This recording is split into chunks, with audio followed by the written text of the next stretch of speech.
Okay, it's 10 o'clock. This meeting of the Gillum County Court is called to order. Video's working okay? Yes. All right. A quorum has been established. All present are members of the county court, and we will now have the flag salute. I pledge allegiance to the flag of the United States of America and to the republic for which it stands, one nation, under God, indivisible, with liberty and justice for all. Welcome, everyone. Okay, are there any additions or revisions to the agenda?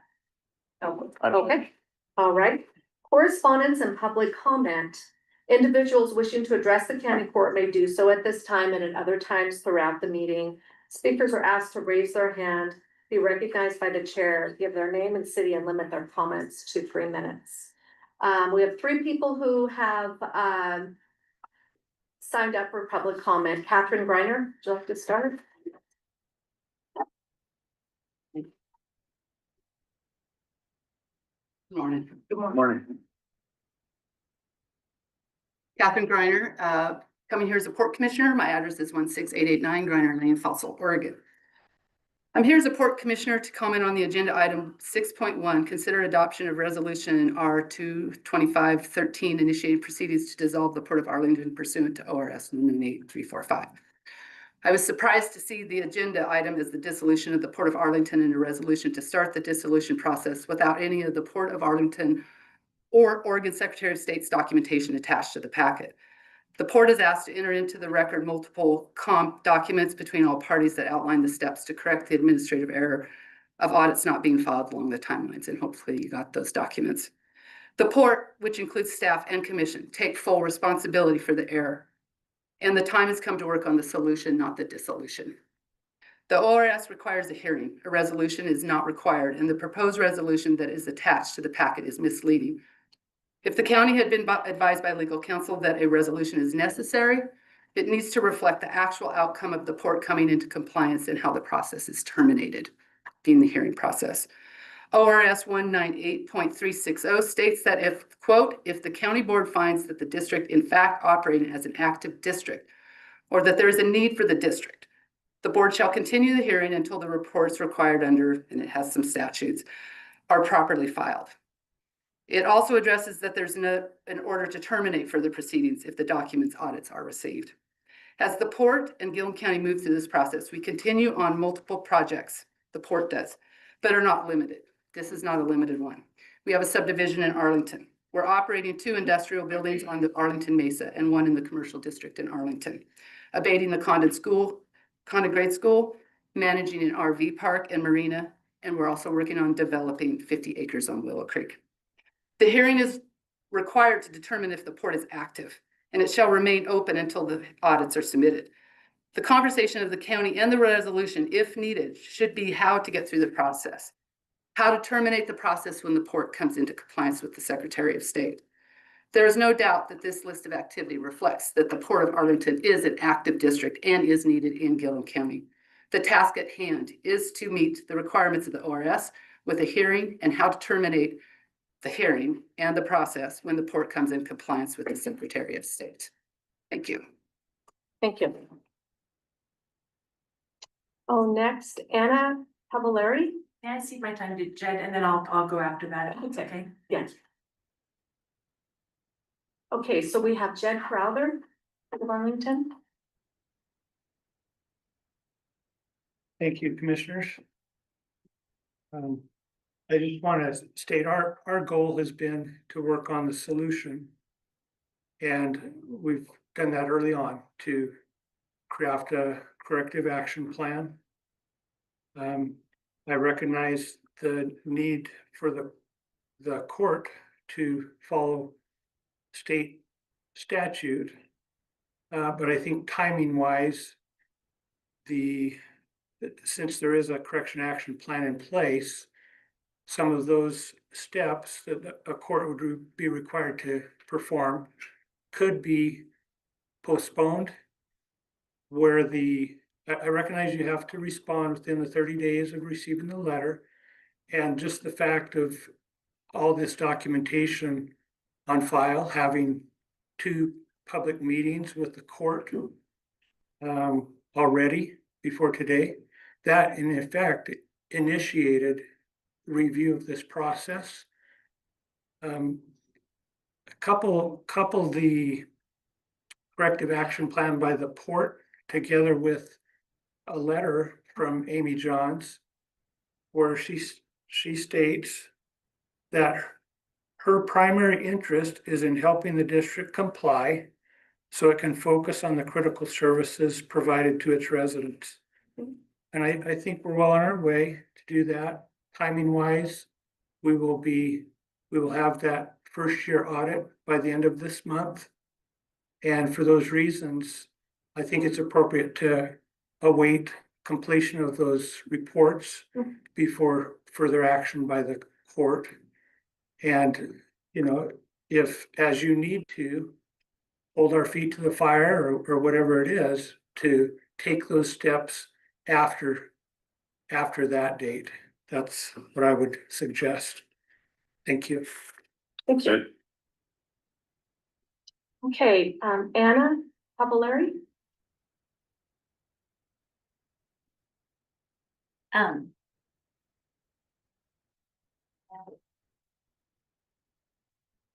Good morning.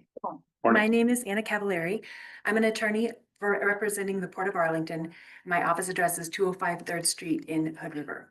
I want to just say for the record, I'm here on my time and my dime because I believe in my client and I know that they're doing the right thing and I want to stand for integrity. So I offered to come here this morning to speak on their behalf. I'm here on the port's behalf to address the court's proposed resolution R 2025-13, which you will be considering today. The port acknowledges the gravity of the error which induced the proposed resolution, and we acknowledge that the county is obligated by statute to initiate the dissolution proceedings. It's surprising that the county's legal counsel would advise the court to adopt a resolution in the form proposed because it misrepresents the directions included in the Secretary of State's August 26th letter, and it misrepresents the county's obligations under the reference statutes. Specifically, the third whereas of the proposed resolution says in part that the Secretary of State's August 26th letter informed the county that dissolution proceedings must be initiated. In fact, the letter says that the county should initiate dissolution procedures. The Secretary of State letter also says, should the county determine the district will comply with municipal audit law, please work with the district on their plan and timeframe for compliance and notify our office of your arrangement. The fifth whereas states that the dissolution proceedings have been initiated on September 25th, 2025 by commencing the preparation of the financial statement required under ORS 198350. The preceding statement contradicts item number 2 in the resolution, which states that the court will initiate the port's dissolution, and item number 3 that states that the county will prepare the financial statement. There is no statutory requirement for a county to adopt a resolution to document its initiation of the dissolution proceedings. In fact, how the county initiates the proceedings is prescribed in the cited statutes, which instruct the county to prepare the financial statement and file it with the county clerk within 60 days of the county's receipt of the Secretary of State's notice, and when and how to give notice of the hearing. The proposed resolution omits the portion of the relevant statute which states, if the county board finds that the district is in fact operating as an active district, the board shall continue the hearing until the required reports are properly filed. The purposes of ORS 198335 to 365 is to give the state and counties a mechanism for dealing with assets and liabilities of defunct districts. Everyone knows the Port of Arlington is in fact operating as an active district, a district that has worked and continues to work diligently to benefit this community. By email yesterday, I provided for the record copies of the port's August 29th letter to this court specifying the port's corrective action plan. Pursuant to that plan, the port's auditors have agreed to have the 2022 audit completed by August 31st, 2025, the end of this month. And the rest of the audits completed on and before or before the dates within the record, on or before dates with this year's audit completed by July 31st of next year. In addition to the corrective action plan, I provided for the record emails showing the port's adherence to the correction action plan and cooperation with the county in providing information to the county's preparation for the required financial statement. The port has been proactive, transparent, and cooperative in its handling of their present noncompliance with the state's municipal audit laws. The port continues to work with the auditor and communicates regularly with the county and the Secretary of State's office. If the court decides to adopt the proposed resolution, which is not required by the statutes that it cites, the port asks the court to consider revising the resolution to accurately reflect the Secretary of State's direction as included in its August 26th letter, and to include language acknowledging that the dissolution of the port is not a foregone conclusion.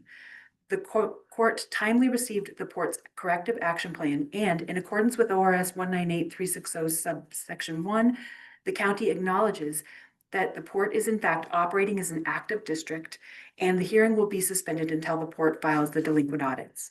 Thank you. Anna, I Yes, I misheard you, but I thought you said, I heard August was the first one? No, I'm October, sorry, right? October. Okay. I might have said August. I thought I heard Yeah, August. I was- I October wanted to make sure. 31st, the end of this month. Right. Yes, sir. For the 2022, is that correct? Yes, sir. Thank you. Right. Thank you Just wanted very to make much. sure. Thank you. Mhm. Okay, is there any other public comment? Any other correspondence besides what is in the packet? We have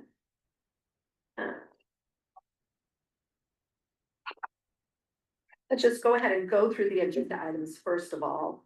3.1, Public Transportation Department update, Todd Lake Director. Come on up.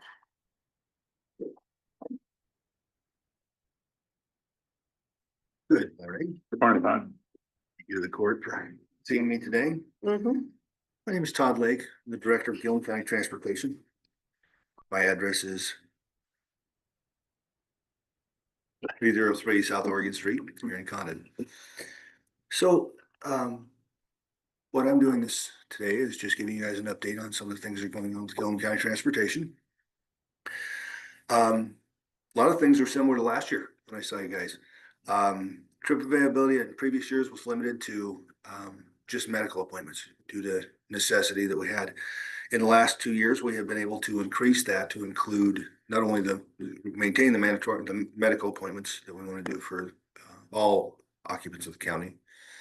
We've also been able to increase it to social gatherings and other transportation needs, not just for seniors and veterans. So one thing we did is we started doing a scheduled trip twice a month for local occupants to get to areas that were larger than here. And they've worked out really well. We've continued them.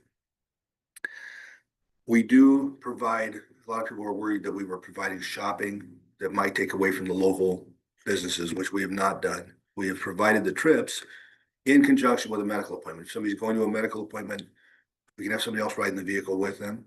There are things that cannot be acquired here in this area. And as I said last year, I would really rather have it be spent in Oregon than on Amazon. So we don't want to take anything away from our local businesses, and we try very hard not to. The bus barn, Randy, you were asking about that earlier. So we are nearing completion on the bus barn. They have allowed us to occupy the offices. So we moved our offices from the courthouse to the new facility. There was what's called a punch list at the end of when the complete construction was completed. That punch list needs to be completed by the next week, and they're working on the last items now. The main one that most people see is on the north side of the building. There's an opening at the top of the building where there's supposed to be vents. They're putting the vents up today or tomorrow. And all the other items, not all the other items, most of the other items have been completed or will be completed by this week.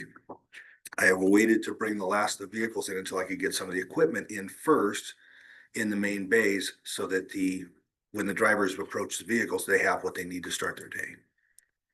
We have most of that in place. We should be able to move the vehicles by next week. And so all the kind of vehicles will finally be out of the weather. Which is what a big part of this was to get this facility was to get all the vehicles and the staff located in one place, but the vehicles are required to be undercover. So we're going to have that done. Currently, we still have the 13 vehicles. We have rotated 2 due to high mileage. We currently have, with myself and Eileen, we have 17 drivers, 4 paid part-time. The rest are volunteers. Some of the volunteers work very extensively. Some of them work for specific people or for specific times. We're grateful for anybody who can volunteer to help move people in the county. For our community involvement, we have provided youth, transportation to youth for the 4-H opportunities, social programs, and social excursions for seniors. We have a bus that runs on Thursday for the meal site to get the local seniors into a social gathering and a nice meal. One thing that we've started doing a little bit is if we are moving somebody for a reimbursable trip, i.e. medical, we're trying to help people with their following a vehicle breakdown. We've been working with the sheriff's office.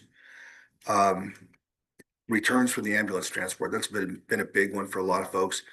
We do work primarily Monday through Friday, 8 to 5. However, we have made exceptions because when people go out on the ambulance, they're not guaranteed a trip back. So we have tried to do that when we can. And it's worked very well. And then the other thing we have expanded to is we do transport to the airport to Portland. And again, we try and tie that into a reimbursable trip, but we've been very fortunate that it's worked very well. One thing, and of course, we've had a lot of fun with everybody else doing the 4th of July parade and the Christmas parades to get, even in the rain, to get involvement, to let people know we're out there. We are not having a problem being known. We have seen a great increase in the last 4 years of usage of the system and the amount of riders. I have the data on the back, and I'll give you a very surprising statistic here in a minute. I do want to talk about program funding, and that's a huge question for everybody right now. And I just received an email today that the HRTG grant, which is the Highly Rural Transportation Grant that we've used each year, has been verified that it will not be affected. Okay. You guys are actually going to review the final application and signature page today, which I'm very appreciative of. That will be available. Our STIF funding, surprisingly with everything that's been going on, our 2025 to 27 STIF plan was approved and is going to be funded. Good. Some of it will be funded now, some will be funded in 26, but it is going to be funded. So we do have those funds. One thing with the STIF funding is they have the special session, and ODOT, you talked about ODOT having approved some of their stuff. Ours is approved through 28, but we don't have anything beyond that. The original plan was hoping that we would get increases through the next 5 years. So there's still a question for future funding for us, and we're in the same boat as everybody else. Did you say beyond 28? Beyond 28, they were hoping, but now we're through 28. July of 28 is what the special session approved. We were hoping for more. We'll hope to get more later. Gobi, we get reimbursements for medical through, I'll get this wrong, Greater Oregon Behavioral Health Initiative. They do a really good job of helping reimburse eligible people. That has helped us greatly. Passenger donations have been up. They're not enough to carry the program, but they're appreciated because they help us continue. Sorry, that woke me up. So the program information for the drivers, hours and such. In 22, for example, number of driver hours was 5,085 hours of drivers were behind the wheel.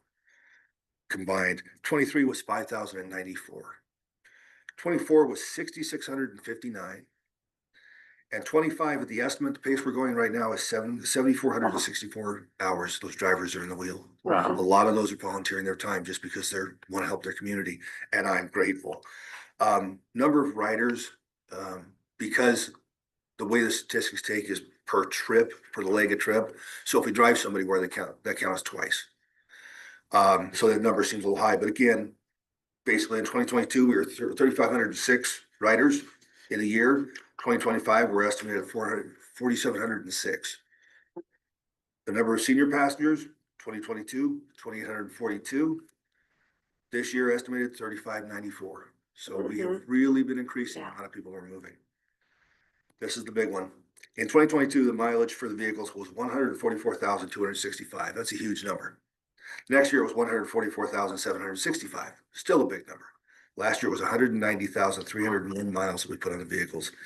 Estimated, like I say, because I did the math, 231,112 miles we're going to put on those vehicles this year.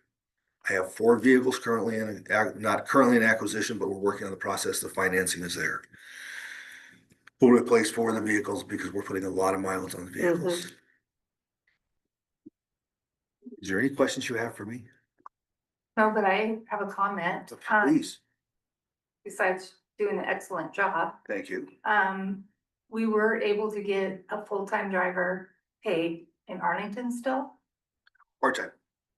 But I mean, he's Yes. a. So we have a paid driver in Arlington and so grateful for Forrest. He's an amazing guy, flexible like everybody else is. Good. And that's one thing that, for our volunteers and our paids, for our drivers and our staff that helps drive. I mean, Sabrina helps us out. Daryl helps us out when he can. They're so good at, oh my goodness, we just got a call that the appointment was changed from next week to tomorrow. And we have a 48-hour policy, but we are so flexible, and Forrest has been so flexible up there, so is JD in Arlington, that we have been very, very lucky. Forrest is actually taking 1 passenger 3 days a week, which uses up most of his available hours, to dialysis in the house. They're working on the port, they're working, not the port, but getting a port and getting her to where she can stay home and only have to go once a week. But again, those have changed on a daily basis and amazing. But again, I don't want to forget JD up there or anybody that works down here. They've been amazing. Yeah. We had 3 volunteers join us just recently. Thought we were gonna have 1 in Arlington, turned down, didn't work out, but we have 3 in Condon that have joined us. Limited availability, but they're available, and I'm grateful. Last but not least, I almost forgot. Thank you for commenting on how I've been doing. Eileen is staying. There were some rumors that she might leave. She is not. So very grateful for that because I couldn't do this without her help. She's amazing. Thank you for the comment. Any other questions? No, just thank you for all you do. Of course. It's, Any important questions service. from the gallery? Just want to make sure. Don't miss you Thank guys. you for everything you've done You're welcome. to get this project up and running. It's very, very important to the community to have this service. This is one of the, it's a desired service of our community, and I hear about this program more than almost any other that we offer. So Well, I it's hope you hear really positive important. things.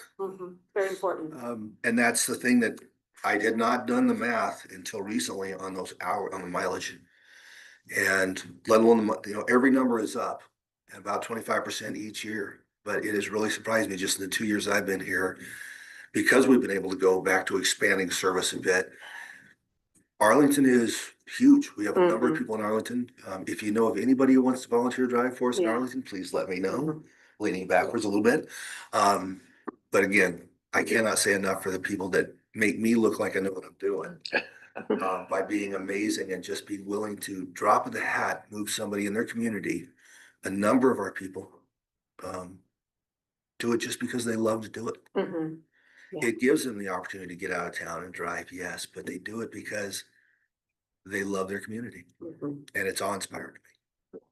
I noticed when I sat in that office during the transition, that, there was a lot of people that, had like knee replacements, and then they used transport for their rehab and stuff like that. Yeah, So it's- Right. It's important. And when I say I hear from the community, it is positive comments about this is a service we want. We want it to continue, and thank you for offering it. Yes, Thank you. and right now we are, like I say, we're taking donations from the pastors when they want to, but we are fortunately able, with all the funding nightmares we've had, we've been able to continue to offer it for no charge. And we're gonna continue that, because if we were to offer a fare to cover what we do and the amount of hours and mileage, we'd be charging people hundreds of dollars each just to drive, because we're such a small community. We're not gonna do that. So I appreciate the court's support. Yeah. I very much appreciate how much the community appreciates what we're doing, and you guys appreciate what we're doing. Yeah. Okay, Thank thank you. you. Thanks, Don. Thanks, Tom. My pleasure. Back to work. All right. Okay, do we have Jeff Schott present? He's not here for item 3.2 county capital projects update. Yeah. Okay. Do you want me to send it? Yes, would you? I saw it. Okay. Commissioner Watkins, would you like to give us an updated all on the fair board, from what you know? since he's not here? Um, The fair, the event all I center? know is that they poured concrete the other day, so I'm Mhm. guessing are probably getting ready to put up the supports, Mhm. so. And they said that they were hoping to get the bones of the project up before winter. And then do the inside work over the winter, so. And hopefully a completion date by February or March. Mhm. Yeah, okay, that's great. It'll be good to have I'm that sure. available Jeff for knows summer way weddings. more. Yeah. Yes, that'll be great. Good. Okay, we're gonna move on. We do have a letter from Cohen Hall regarding the county fair. Gillum County Court donated to the auction pool, so it wasn't to an individual. And so that's where that funding, that's why he wrote the letter. He must have been a recipient of some funds from the auction pool, which we were a contributor. In your packet, 3.4, there's a letter from the city of Arlington regarding small business recruiting opportunities. And we don't have this as an agenda item, but the letter is in your packet. So did you have any questions about that? I do. Okay, What is the Gillum County Economic Development Team? yeah. It was a letter written to us, not written by us. Yeah, I just wondered if there was, Uh-huh. Yeah. so. Mhm. Okay, I just, go ahead. I read through this and it sounds like an economic development person, basically, to me. Mm-hmm. Which I think the court has tried that a couple different times with not much success. Mm-hmm. Yeah. So. Yeah, it's in your packet. Okay. And. You know, it's not on the agenda for this particular meeting as far as an action item or a discussion item, so we'll just move forward from there on the agenda. There is a card from the city, Arlington Public Library under item 3.5. That was their, thank you for attending the mural presentation. And they have a really nice mural in Arlington now on the side of the city hall building. And it looks really I good. saw that. And that was a nice joint effort between the library and the city and the county from funding to make that happen. It's a nice welcome off the freeway, I think. Is that a Alright. special projects grant? It was one of the grants. Yeah. Mhm. Yeah. Okay, consent agenda 4.0. We have consider approval of second amendment to road use agreement with Oregon Trail Solar LLC. And to address Commissioner Watkins, you had asked, and we will honor your request that these be separate items and not on the consent agenda. But this particular one was put on the consent agenda because it just was a date extension. Yeah, And so that's why. and this is because they're not done with the Mhm. construction? Yeah. Okay. 4.2, consider approval of 2025-26 transportation for veterans in highly rural areas grant agreement. 4.3, consider approval of bills pending review for September. 4.4, consider approval of minutes, September 17th. And 4.5 and 4.6, consider approval of Oregon Health Authority agreements 2 and 3. So those are the items. Is there any discussion on these items? Either taking emergency preparedness. $10,000 away from it. On the Oregon Health Authority. Yeah, Mhm. I wonder why. Yeah. Anyway, I move to approve the consent agenda. I'll second the motion. It's been moved and seconded to approve the consent agenda. Is there any discussion? All in favor? Aye. Aye. Aye. Motion carries. Okay, unfinished business. Is there any unfinished business? None? new business, item 6.1, consider adoption of resolution R 2025-13, initiating proceedings to dissolve the Port of Arlington Special District pursuant to ORS 198.345. Is there any discussion? We did hear some public comment on this. Do we want to consider any of that comment? Yes, is it necessary to do this? It isn't in the statute to proceed. Our legal counsel did look at the resolution and provided us guidance on the resolution. I guess we'd have to ask ourselves, what would be the harm or benefit of doing so? Go ahead. So the financial stuff that's been submitted, The documents have been submitted that the Port of Arlington needed to provide to us. We also here at the county have items that we had to gather as well. All of that by the law must be filed with the clerk. Okay. And we took that to Maine County Clerk. It's silent on what clerk, so we believe since the clerk is the record keeper of the county, that's where that goes. So what the port provided, they provided everything they need to provide to our knowledge, and then that was just yesterday. And then the county has documents also to propose. There is one portion that talks about the cost of dissolution, and we didn't address that. But that was the last item on the list. So we'll ask our legal counsel about that. So where do you want to go on the resolution? I think the thoughts on this were, this has never happened before, so we had nothing to glean as far as reference material in our minutes or historical data. And this gives a process, if this ever happens again, for another county court to be able to look at a document. That's the only reason it was done, to show that there's action taken to start. This doesn't call hearing either. Mhm. That's not what this does. This is not the hearing, no. So, Yeah, my understanding, this is just the process that we're supposed to follow. And then, but Anna, but I can understand their concerns for not having something outlined in the resolution that gets you out of this. get you out of it. Yeah. Right. Or, you know, what's the process when they follow everything? Yeah, the law says so, and the law states that if they complete everything, then the order is terminated, then it's dismissed. It seems to be. So what's the difference between a resolution versus an actual order? Yeah, they're two different documents. Yeah. Yeah. You know, this was just our way of starting this to show a record of where we started and where we'll end up. So you file the financial statement and then you have 30 days. Here's the, wanna look at the statute? I looked at Okay. it actually.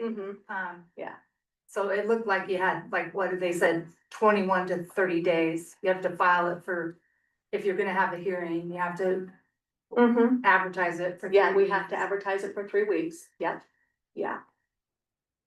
So my suggestion would be to do the, file for a hearing. And meanwhile, hopefully the court's auditors get their stuff into us Right. and. Yeah. yeah, I think the biggest thing is making sure that we're just doing the process. And we know you're working on it and Right. get through this and just trying to do it. To make sure everything's covered and, I mean. Cause this, just reading through it, this kind of appears more like what you would be doing at the last stages. So. Well, one thing that we could do is take the resolution, consult our legal counsel, because they're not here, and ask them their recommendation on proceeding with the resolution. Okay, so they did create this Yes, document? they did. Okay, well, and to take into consideration what we heard today before we do any action on it. The only thing that that I did here is the letter does say, should, I agree with you, but the statute says shall. So I think that was just one point that, so we could just go back to our legal counsel and ask him how we proceed. Yeah, I would like to have Mhm. what Anna said, Mhm. shared with him and just, Yep. just to make sure we're, Mhm. we're just Yeah. trying to do the Right. right thing and Mhm. go forward. Yeah. Yeah.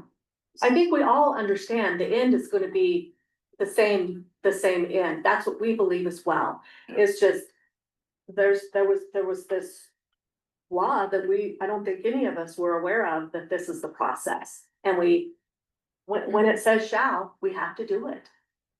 And that's what the statute says. Excuse me? Whether or not we need to do a resolution. What was the issue? Specifically? I did hear, so we're clear for the minutes. Let's clarify, if we could please do that. Specifically, what is the concern with the resolution? If we could go over that one more time, so that when we do talk to legal counsel, we're clear. I appreciate that, because that would be, the shall and must was one of them, correct? Or whether or not we need to pass a resolution at Yes, all. I would be more than happy to talk directly with your legal counsel. I'm not here to give legal advice. I don't represent you guys. I don't wanna Right. Right. try to do that. Exactly, but you have But concerns. as a representative of the port, what I can say is that the resolution is not required. The steps that you're required to take, or that anyone's required to take, Right. are outlined in the statute. And in the future, you know, if something like this were to happen again, future courts or, you know, Mhm. counties would have to go to the statute and see what it says at that Mhm. time to see what the process is. Mhm. My understanding is the point of your resolution was to Mhm. document that you have started the process. But the way the statute reads, the documentation of the fact that you have initiated the process is shown by filing the financial statement, which you guys are on the road to doing. So it's been discussed. I think that anybody can see from the public record of your last two county meetings, Mhm. and also from this meeting, Mhm. that, you know, it's being addressed. And that's, you know, that's the primary issue that the port has with the resolution. Is it appears to be, kind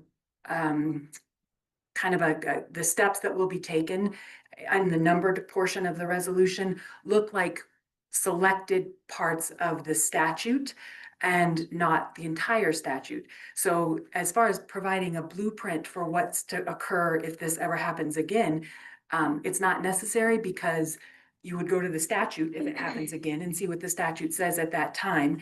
And it's not a complete, accurate representation of what the steps are for the statute. Mhm. So if the court is considering this resolution for the purpose of documenting that you have initiated the process, it's not necessary. But if you find that it is, we're just saying Mhm. that if you're going to adopt a resolution, which is an official act of this county board, Mhm. that the steps that you're going to take are, or you have taken, are the preparation of the financial statement, the filing of the financial statement, notice of the hearing, when the hearing is going to occur, and what's going to happen at the hearing. And that's the piece that seems to be missing from the resolution. Is what happens at the hearing is that there's a decision at that point of whether the port is an active or an inactive district. Mhm. And we all know that it is active. Yeah. Mhm. Yeah. Right.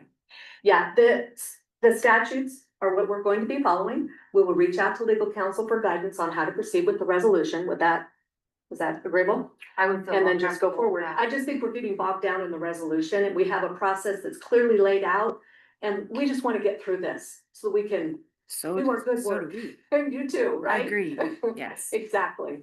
Great. Yes, thank And you. as I said, I'm happy to Mhm. speak with your legal counsel, and I would be happy to connect directly with them if there's anything that we can do. Okay. So thank you Thank very you. much. Thanks. Example. All right. So we may consider this at the next meeting. We'll have an answer by then, I'm sure. Okay, The next item on the agenda. The agenda is discuss ODOT update. So I listened to the ODOT Senate legislative session, which took place, was it September 29th, Monday? And the bill was passed. So as soon as the hearing was over, I sent an email to Scott Peters with ODOT, who is our local contact. And I said, hi, Scott, just listen to the Senate hearing. And they just voted 18-11 to pass a transportation bill. Locally for Gillum County, will service levels change even with this passage, and does business proceed as usual now? Also in Wheeler County, will those jobs be restored immediately, and will those maintenance facilities reopen? My thoughts of concern are that these taxes will not be collected overnight, so how can there be an immediate solution? And his response was, the way it's been explained to me, the maintenance stations, Mitchell and Maupin, let me repeat this so I don't confuse anything. So the way it was explained to me, this is what he says: no maintenance stations, parentheses, Mitchell and Maupin, will close down for now. No more layoffs for now. None of the new taxes kick in until January. We already have a base budget. It just wasn't big enough to cover the biennial budget. So we can operate until January on what we already given from the fuel tax and what the governor has given from the general fund. The service level issue may still be a discussion, since there will still be a tightening of the belts, but I will let you know more that now that we're no longer in limbo. So this is the most timely information I have now to share with you. So, and then there's a potential hiring freeze. there was a hiring freeze before. So if any of Mhm. those people that were at those, so I'm guessing that a lot of those people at Mitchell Well, found other jobs. yeah, right. So our crew is maybe stretched. Well, we'll find out where we go from here. He said, the last thing he said, I will let you know more now that we are no longer in limbo. So it was super fresh information when we talked. So, and that was Monday. Okay. So, but winter's upon us. So I don't say that. it's coming October. All right. Are there any announcements? Jeff not showing? He has to be totally forgot. Oh, shoot. He apologizes. So we'll get him next time. Okay. Yeah. Announcements. I have a meeting coming up this month to discuss Frontier County's housing solutions. I'm excited about that. We have the SWCD tour on October 20th. Did you receive notice of that? Okay, that will be a great way to learn more about what they're doing and showcase the project. That's virtual fencing, right? Mhm, 8:30, Yes. the parish hall. yeah. The next meeting, I believe it's gonna be the next meeting, Nick Green to talk about the beef Yes. grant we received. Okay, we're gonna have him come start the process of discussing with us what the grant is going to mean, the steps we need to take, and how we move forward through this process. So, he's had to gather his information as well, because there's been a lot of meetings on the, Business Oregon side, just to learn how we proceed through this. Capital investment grants are opening soon. The bus barn project, they're moved over, everything's going great there. The event center project, we went over the BEAD funding. Working with waste management, we have a draft. We'll share with you that draft, hopefully, at the next meeting, because we're 3 full months ahead of the deadline. So it's, it's proceeding through. it's been a interesting process. Planning's working on their conditional use. They've had a planning commission meeting. They're working on that process, so that's working well to coordinate all of that. We have the waste management host fee agreement. That's a 10-year agreement. The conditional use permit is renewed every 5 years. So that will come before us as a body to consider their changes to their conditional use. There were things in the host fee agreement that didn't belong in the host fee agreement. There were things in the conditional use that didn't belong there. So we put those items in the proper agreements, and that's one of the things we worked through. We have come up with a good amount. It's just not quite finalized yet. So next meeting, it'll be good to have that done. Every 10 years is a long stretch of time to commit for the future, because it's not just this county court. We're making decisions for potentially another group of people for the history of Gillum County. So there's also a road use agreement as well with the host fee agreement for Cedar Springs Road, and that will continue regardless of where the road is. That's all outlined. There are a lot of things in the agreement that were built in for the future that I learned, such as a CPI on the amount of the fees.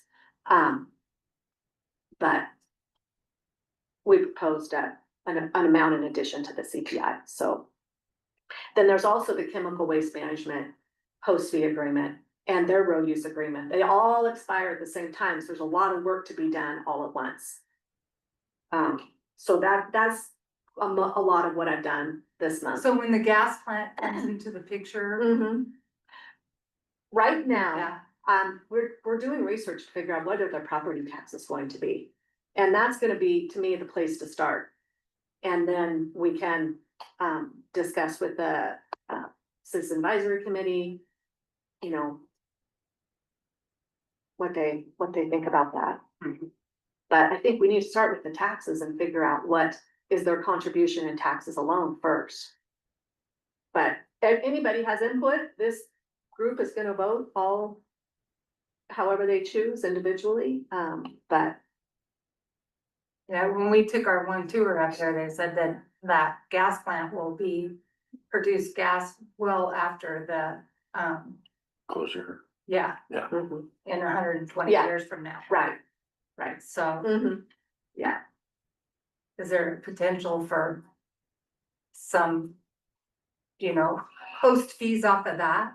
Mhm. And Yeah, just throwing it out there. this agreement is for tipping fees, and you know, that's what this agreement's for. Yes. And this agreement has to be done by But I December mean, 31st. looking down the. Yeah, looking down the road, yeah.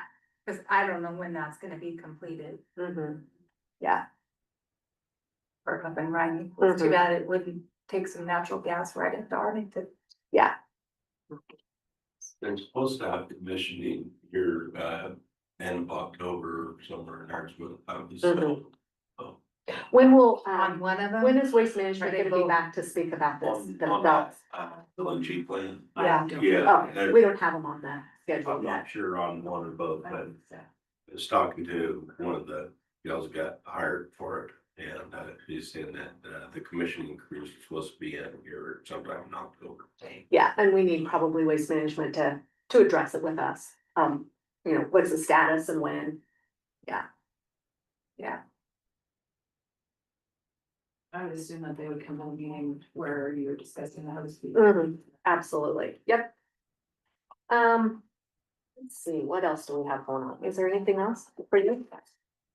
So the triennial review is done. There is some findings. Some of the confusion is when the money comes from OHA and goes into the treasurer's office, and then Daleen is doing the quarterly reports and then drawing just the money that they spend. That she wasn't seeing the clear in and out, and then you go from one end of one tax year and you may not be drawing the money until the next, when you're starting to the next, like maybe in July or August. So that is not cut and dried for her, so, What's the What's the solution? I don't know, Daleen and I talked over a couple different ones, was just as we get the monthly statements, just taking the monthly money. And then, but the problem is that they give you so much money in a year and they pay you each month for that yearly fee. Well, then if you don't spend it all in that month of your whole annual, they take it back. Mhm. Then they see the next quarter you used it, so then they give it back. So and I complained to the gal about, Yeah. it's like, Mhm. I don't know why, I said, I don't know why they can't just wait till the end of the year and then see, did you spend all your money? Nope, you didn't spend all your money, so we're gonna take it back. So, but they don't, and sometimes the end of the fiscal year ends in June and they may not get around to taking money back from that last fiscal year till like November of the next year. So it's, Sounds like the bookkeeping and public health is a big yeah, it's a, part of it, yeah. doing it locally. But we, at first, because they kept adding so many programs, like they'd have 42.3, 42.5, and 42.6, and 42.7. Yeah. That they would, Nathan didn't want to keep creating new Mhm. programs because he didn't really know where it was going at. So he was just putting them all in like 42. Right, And you can't do that. they don't like that. Mhm. So we did sit down with Brooke and Nathan this spring and talked about adding more categories into the Cassell. Mhm. But I think after we get the final report back from her, we're gonna sit down with Brooke and Nathan and Okay, go over the findings, so. right. Okay, But there's nothing blaring out there, it's Yeah. just bookkeeping logistics. her bookkeeping mind thinks that everything, she thinks $500 goes into the county and then $500 should go to the district and then that's it. Yeah. But that's, Mhm. cause Okay, they might give $500 and we take it to $500 to the district and then they decide, oh, well, you only spent 200, so we're gonna take 300 back. And I think at the time we were worried that, we didn't wanna have the health district have to pay it back to the county so that mhm. Right, okay, it's a nightmare, yeah. All right, but it's doable. So. Yeah, I attended the Norcore meeting a couple weeks ago, at the correction staff ratified their contract that expired. The old one July of this year. So that was a good thing, that leased building that they have. We're faced with a big roof repair, Oh, but there's like, 500 some thousand in the budget for maintenance repairs that they have this year. so Norcore leases a building Yes, to institutes? yeah, Okay, and this part of the roof, majority of the roof is 20 to 30 years old. We had leaks, so some of the estimates to just try to repair were significant. So we're weighing options to just do a replacement, take care of it, but it could be up to 400,000, which would eat up a bunch of the, yeah, so okay, anyway, hopefully. This next meeting coming up here this month, we'll have some more information, but we're gonna have to do something. Cause we don't wanna lose the revenue from oh, the wow, lease company, so. And create a meeting next week, but okay. that's all I got. We did get the release of covenant on the grain lab. We're clear, it's been reported, we're clear with, Economic Development Administration. So we have that building that we cannot have religious or discriminatory, activities taking place there. That's the remaining portions of the covenant, which of course we would abide by that as government anyway, but, so I did have some outreach from Northwest Grain Growers, so they are looking at pictures. They don't know if it's gonna lead to anything, but they wanted to see and potentially maybe want to tour it. So, yeah, So they So, did pay and have- attention to my email. Kevin Hagwood was the one that got it set up. Oh, okay. Yeah, so. Well, And- then they ignored my email. I don't know, I don't. Kevin Hagwood, I had a meeting with him on the water at the industrial park, so we understand that and set up a billing procedure so that we have. If something has arrived, we're gonna know immediately, we're gonna have pictures of the meter so that we know what's going on because there's a water agreement with him for the industrial park. And that was a good meeting. And then, we're working on the handbook too. It's been a huge Brooklyn, and a team of people are working on the handbook, and we need the handbook in place and updated. So that when we go into union negotiations, we're prepared, and have that completed, so. And I think we can put one of the things that you had a concern about within the handbook. I think that's where we can capture, the, volunteer, Responders. yeah. So, yeah. Okay, anything else? No? I had a Capco meeting last Friday. It gave me a survey to fill out, and I'm looking at it like, okay, this is really Mhm. Yeah, deep, so I haven't tackled it yet. okay. All right. Our next meeting will be, October 15th in Arlington. So we're gonna have we're gonna have public hearings, not till November, but there's gonna be 3 coming up. We have a local contract review board, we have, the public hearing for the conditional use permit, and then the Port of Arlington. So we'll have quite a bit of things going on all at once with public hearings, so, okay. There's no further business, this meeting is adjourned. Okay.